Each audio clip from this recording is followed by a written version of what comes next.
Uusapin ng guerrilla operations ng Pogo sa bansa, mahigpit na tinututukan ng Malacanang mga LGU kung saan madalas nahuhuli ang mga guerrilla operations ng Pogo, tinitingnan na. Maimbestigahan yan si Kenneth Paciente sa Sentro ng Balita Live. Yes, Angelique, mas pinatututukan nga ng palasyo ang guerrilla operations ng Pogo sa bansa. Sa Malacanang press briefing, sinabi ni PCO Undersecretary at Palace Press Officer Attorney Claire Castro na kailangang pakilusin ang mga law enforcement agency para tugisin ang mga nasa likod nito. Lalo na't sa harap ng total ban ng Pogo sa bansa ay may ilang nahuhuli na nag-ooperate pa rin nito. Bagaman hindi pa raw napag-uusapan, pag-aaralan naman anya kung kinakailangan ba na amyendahan ng EO74 na nag-uutos ng total ban ng Pogo operation dito sa Pilipinas. Dahil po ngayon ay nagkakaroon po ng problema ayon sa balita, pag-iigtingin po natin at pag-aaralin pa po natin mabuti kung ano pa ang dapat gawin. Katulad po ng aking sinabi, mabilisan pong aksyon ito dahil hindi po talaga dapat nananatili rito ang mga illegal na operasyon ng Pogo. Naniniwala rin si Castro na kailangang maimbestigahan ng mga LGU kung saan madalas mahuli ang guerrilla operation ng Pogo. Alamin po natin kung hanggang saan po ang naging partisipasyon ng mga opisyal ng LGU, kung nabigyan po ito ng permit, kahit wala pong tamang dokumento, at lumalabas po na lahat itong mga taong ito na nagkaroon po ng tsansang makapagtrabaho sa Pilipinas, malamang ay hindi lamang po mga opisyal ng LGU ang maaaring managot.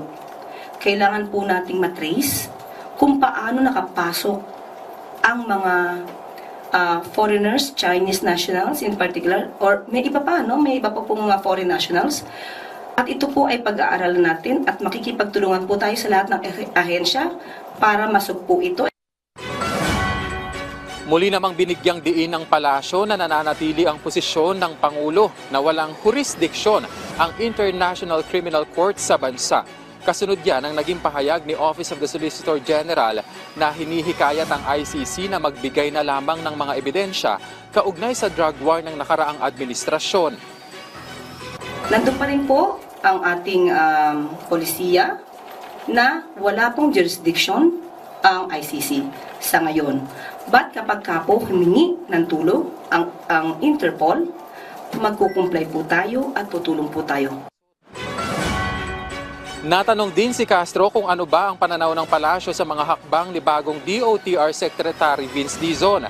Gaya na lamang, Angelique, ng pagkansela sa total cashless transaction sa expressway na tila taliwas sa isinusulong ng pamahalaan na digitalization.